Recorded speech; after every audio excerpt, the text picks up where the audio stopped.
একদিন মোল্লা নাসির উদ্দিন নিজের পোষা গাদাটিকে বাড়ির ছাদে নিয়ে গেলেন, কিন্তু সেখানে গিয়ে দেখা গেল গাদা আর নিচে নামতে রাজি নয়। মোল্লা বহু চেষ্টা করলেন, কিন্তু গাদা তো নামবে না। শেষমেশ মোল্লা নিচে নেমে অপেক্ষা করতে লাগলেন। এভাবেই সময় গড়িয়ে গেল, গাদা তবু নিচে নামছে না। গাদা ছাদে দাঁড়িয়ে একের পর এক লাথি মারছে।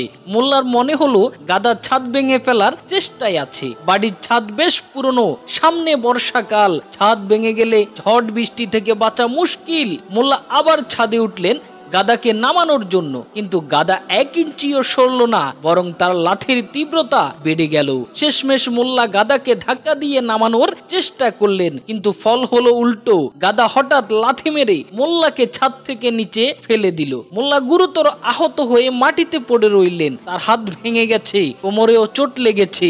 এদিকে গাদা লাগাতার লাথিতে ছাদও ভেঙে পড়লো। গাদা সহ ছাদ থেকে ইট পাথর মেঝেতে পড়লো। গাদাটিও ভীষণ আঘাত পেয়ে মাটিতে শুয়ে রইল।